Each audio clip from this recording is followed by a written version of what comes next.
여러분들은 나이가 들어감에 따라 옷차림에 더 신경을 쓰는 편이신가요? 아니면 덜 신경을 쓰는 편인가요? 누군가는 나이 들어 누구한테 잘 보일 일 있냐며 후줄근하고 구겨진 옷을 아무렇지 않게 입는 반면 누군가는 옷차림도 모두 경쟁력이라 생각하고 깔끔하면서 어울리는 옷차림에 대해 고민합니다.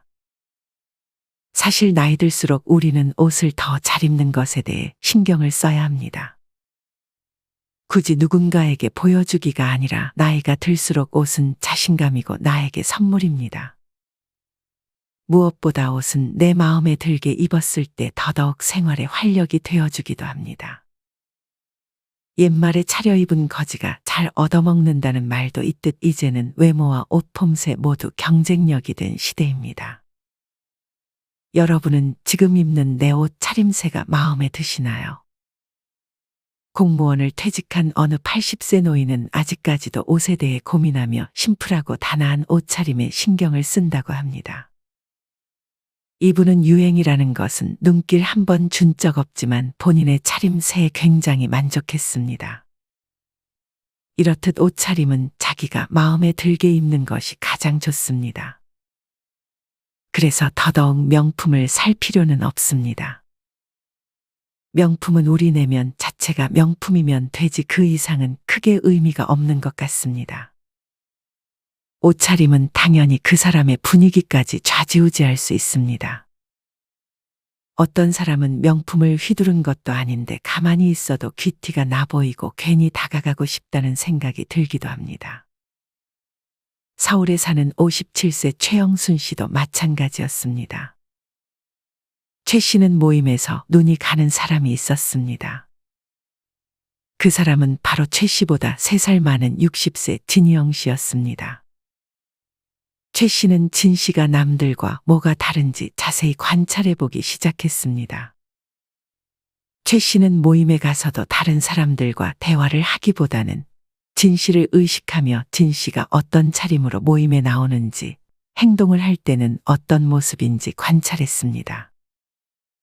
최 씨는 진 씨를 보며 귀티가 나 보이는 사람들의 3가지 특징에 대해 알게 됐습니다. 귀티가 나 보이는 사람들의 첫 번째 특징은 구겨진 옷을 절대 입지 않는 것이었습니다. 진 씨와는 달리 최 씨의 옷차림은 헐렁하고 구겨져 있었고 그런 옷은 최 씨의 몸을 더 초라하게 만들어 보였습니다. 반면 진 씨는 옷이 반듯하게 펴져 있었고 신발은 비가 오는 날이었음에도 깨끗한 상태를 유지했으며 최 씨의 헝클어진 머리와는 달리 진 씨의 머리는 단정하게 빗어져 있었습니다. 그런 진 씨의 모습을 보고 최 씨는 괜히 손으로 자신의 헝클어진 머리를 풀기 시작했습니다. 최 씨가 입은 흐트러진 옷은 심지어 활력이 없는 느낌을 주었고 진 씨가 입은 깨끗한 옷은 젊고 사람 자체를 더 생기 있는 분위기로 만들어 주었습니다. 나이는 진 씨가 3살이 많았지만 지나가는 사람 그 누구에게 물어봐도 누가 언니일 것 같냐고 물어보면 최 씨를 지목할 것이 뻔했습니다. 이처럼 내가 어떤 옷을 입든 구겨진 옷은 무조건 피해야 합니다. 구겨진 옷을 입는다는 것은 자신의 생활 습관을 그대로 보여주는 것이나 다름없습니다. 아침에 회사에 출근을 하거나 약속 장소에 구겨진 옷을 입고 가는 것은 자신은 귀차니즘으로 가득한 사람이다 하고 드러내는 것과 같습니다. 이에 더해 면도를 잘하지 않는다든지 머리가 헝클어져 있다든지 하는 깔끔하지 못한 인상은 그 사람을 능력 없어 보이는 사람으로 만들기도 합니다. 구겨진 옷을 본 상대는 속으로 왜 저런 옷을 입고 나왔는지 혀를 찰 것이며 그 사람이 집에서는 옷을 아무 곳에나 벗어던질 것이 뻔하고 세탁을 한 옷들도 바로 정리하지 않고 그대로 방치할 것이라 단정지어 버릴 것입니다. 아무리 외모가 뛰어나더라도 구겨진 옷차림을 보여준다면 그 사람의 이미지는 깎일 수밖에 없고 심지어 일상적인 생활에서 예상치 못한 불이익을 당할 수도 있습니다. 이는 충분히 일어날 수 있는 일입니다. 68세 김영수 씨는 은퇴 후 소박한 생활을 즐기며 동네에서 자주 산책을 했습니다. 김 씨는 항상 오래되고 구겨진 트레이닝복과 색이 바랜 티셔츠, 편한 슬리퍼 차림으로 산책을 했고 옷차림에 별로 신경을 쓰지 않았습니다. 어느 날 김 씨는 모아둔 돈 중 일부를 인출하려 은행을 찾았습니다. 이날도 김 씨는 산책할 때와 같은 옷차림이었습니다. 은행에 도착한 김 씨는 번호표를 뽑고 차례를 기다렸습니다. 김 씨의 차례가 되자 젊은 은행 직원은 김 씨를 유심히 바라봤습니다. 어떤 업무를 도와드릴까요? 출금을 하려고요. 500만 원만 찾으려고 합니다. 500만 원이요? 신분증 좀 보여주시겠어요? 은행 직원은 신분증을 확인하면서도 김 씨를 어딘가 의심스러운 눈빛으로 바라봤습니다. 그때 직원이 안쪽 사무실로 들어가더니 다른 직원을 데리고 나왔습니다. 이후 직원들끼리 작은 목소리로 대화를 나누었습니다. 확인해 봤어? 네. 근데 좀 김 씨는 그냥 자기 돈을 찾으러 왔을 뿐인데도 직원들의 태도는 어딘가 경계하는 듯 했습니다. 혹시 이 계좌는 본인 명의가 맞으신가요? 네, 제 돈인데요. 그렇게 김 씨는 한참을 기다려야 했습니다. 반면 김 씨 바로 옆에서 돈을 출금하던 깔끔한 차림의 김 씨 또래처럼 보이는 사람은 김 씨보다 늦게 번호표를 받았음에도 불구하고 훨씬 빨리 원하는 돈을 출금하고 유유히 자리를 떠났습니다. 이후에도 김 씨는 몇 가지 추가 확인을 거친 후에야 돈을 찾을 수 있었습니다. 김 씨는 굉장히 불쾌함을 느꼈습니다. 김 씨는 이날 있었던 일이 자신의 옷차림 때문이라고 생각하고 이후에 은행에 갈 때는 적어도 단정하게 입은 상태로 가야겠다고 마음먹었습니다. 이렇듯 사람은 은연중에 옷차림만을 가지고 상대를 대하기도 합니다. 당연히 단정하고 깔끔한 옷차림일수록 좋은 대우를 받을 수밖에 없을 것입니다. 그렇다면 어떻게 해야 우리는 구김없이 깔끔한 옷차림을 유지할 수 있을까요? 구겨진 옷을 피하기 위한 몇 가지 팁이 있습니다. 첫째는 옷을 세탁한 후 건조할 때 털어서 반듯하게 건조해야 합니다. 그리고 그렇게 잘 말린 후에는 잘 개어서 수납해야 합니다. 특별한 방법은 아니지만 가장 중요한 것입니다. 또한 옷의 소재에 따라 다림질을 해야 하는 경우도 있고 입었던 옷이라도 옷걸이에 걸어주며 구김을 방지해야 합니다. 입었던 옷들을 바닥에 벗어놓고 다음에 외출할 때 그 상태로 다시 입거나 하면 구김이 안 생길래야 안 생길 수가 없습니다. 바지나 셔츠는 반드시 옷걸이에 걸어서 보관하는 것이 좋습니다. 두 번째는 기능성 소재를 활용하는 방법입니다. 최근에는 구김 방지 기능성 원단이 많이 출시되기도 했습니다. 노다림질 셔츠와 링클 프리 팬츠 등이 그 예입니다. 이외에도 보풀이 심한 아이템은 삼가는 것이 좋습니다. 니트나 머플러 중 유독 보풀이 잘 생기는 제품이 있습니다. 이렇게 보풀이 심한 니트나 머플러는 사람을 참 없어 보이게 하는 대표 아이템 중 하나입니다. 만약 내가 즐겨 입는 옷 중 보풀이 심한 옷이 있다면 바로바로 보풀을 제거해 주는 것이 좋습니다. 보풀 제거 팁으로는 보풀 제거기를 이용하는 방법도 있고 간단하게 일회용 면도기를 사용해 제거하면 손쉽게 보풀을 제거할 수 있습니다. 이 밖에도 냄새에 반드시 신경을 써야 합니다. 앞서 모임에서 최 씨는 진 씨의 곁으로 가면 항상 기분 좋은 냄새가 났습니다. 반면 최 씨의 옷에서는 왠지 모를 쾌쾌한 냄새가 났습니다. 최 씨는 모임 인원으로부터 옷을 잘 빨지 않았냐는 말까지 들었습니다. 이처럼 세탁을 하고 잘 말리지 않았거나 음식 냄새가 배어있는 옷은 자기 자신은 잘 모를 수 있지만 통풍이 잘 안 되는 장소에 가면 주변 사람들에게 향기롭지 않은 냄새를 풍기게 됩니다. 향수를 뿌리는 것도 좋지만 다음 습관들도 중요합니다. 먼저 면 소재의 옷은 자주 세탁해 주는 것이 좋습니다. 그리고 특히나 고깃집에 가면 옷의 냄새가 잔뜩 배어 있는 경우가 많습니다. 이렇게 음식 냄새가 배어 있는 옷은 통풍이 잘 되는 곳에서 냄새를 빼주면서 다음 날에는 바로 입지 않는 것이 좋습니다. 정리하면 누군가를 만나는 자리에서는 구겨진 옷을 피하고 그 밖에 머릿결과 피부를 단정히 하며 냄새에도 신경을 써주는 것이 그 사람의 분위기를 결정하는 데 큰 역할을 할 것입니다. 최 씨가 깔끔한 옷차림 다음으로 진 씨를 보며 귀티가 난다고 생각한 것 두 번째는 바로 꼿꼿한 자세였습니다. 최 씨가 본 진 씨는 어디를 가나 항상 꼿꼿하게 자세를 펴고 있었는데 자세가 바르니 젊고 자신감 있는 인상을 받았습니다. 반면 아직 환갑 전임에도 허리가 잔뜩 굽은 최 씨는 기운이 없어 보인다는 말을 자주 들었고 초라한 인상을 주고 있었습니다. 이렇게 바른 자세는 그 사람의 자신감과 안정감을 보여주는 핵심 요소 중 하나입니다. 이와 반대로 상대가 구부정하게 있거나 걸을 때 어깨가 처져 있으면 보는 사람도 괜히 답답하고 무기력한 느낌을 받을 수 있습니다. 반면 허리를 곧게 펴주고 시선을 자연스럽게 앞으로 향하게 하면 마음가짐까지 긍정적으로 변합니다. 자세를 바로 하면 자연스럽게 호흡이 편해질 뿐 아니라 목과 어깨의 긴장도 완화됩니다.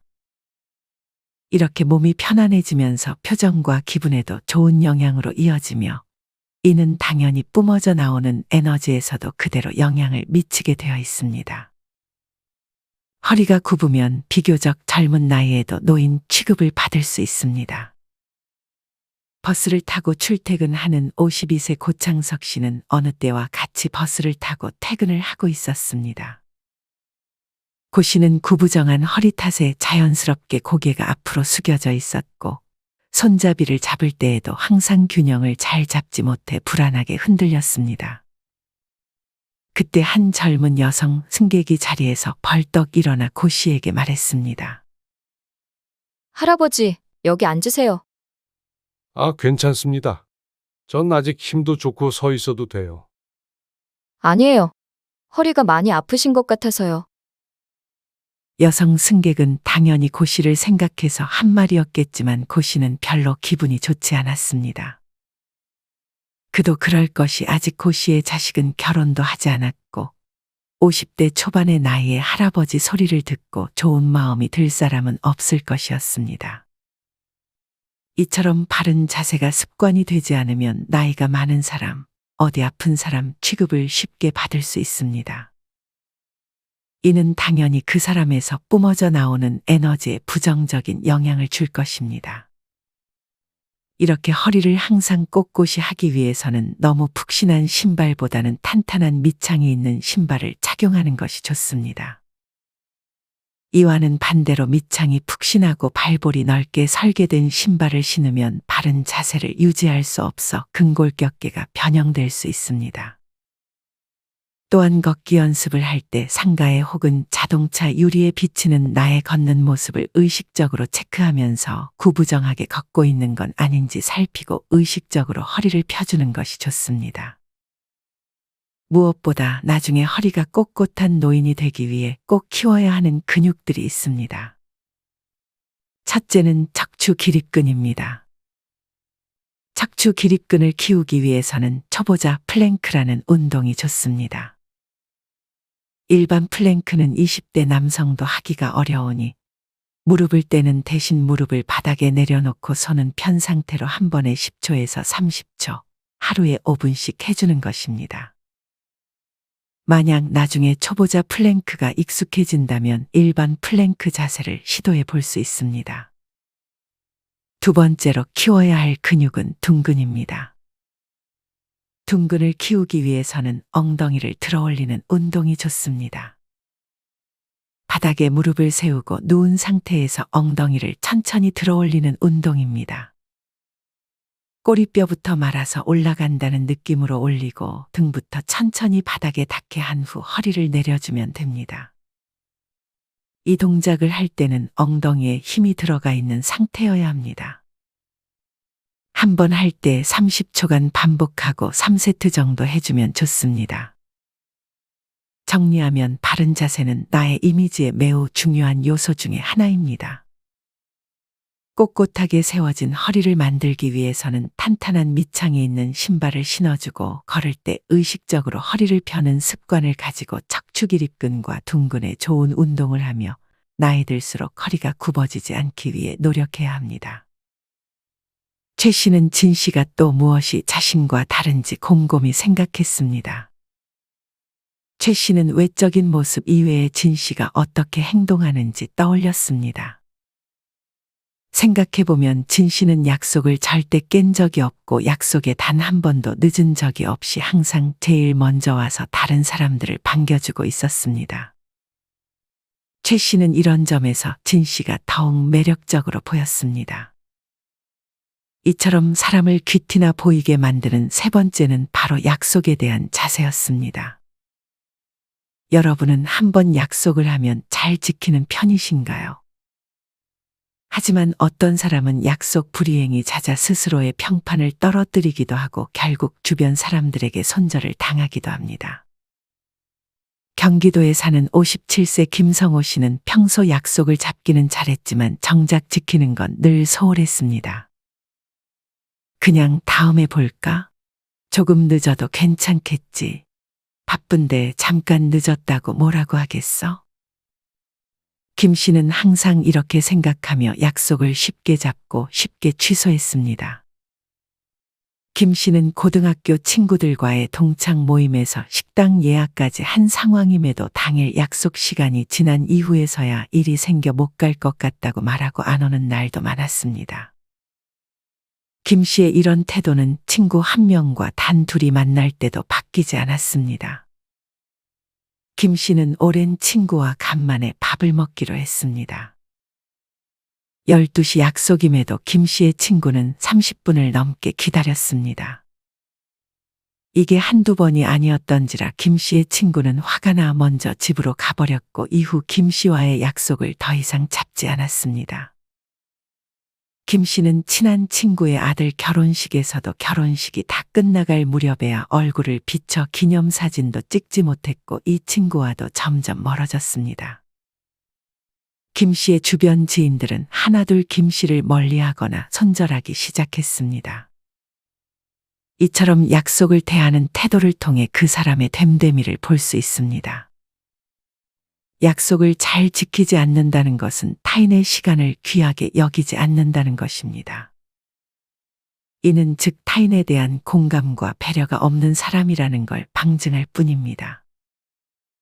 이와는 반대로 약속을 잘 지키고 어쩌다 한 번 늦을 때면 온몸으로 미안함을 표현하는 사람이 있습니다. 이런 사람들에게는 마음이 저절로 갈 수밖에 없습니다.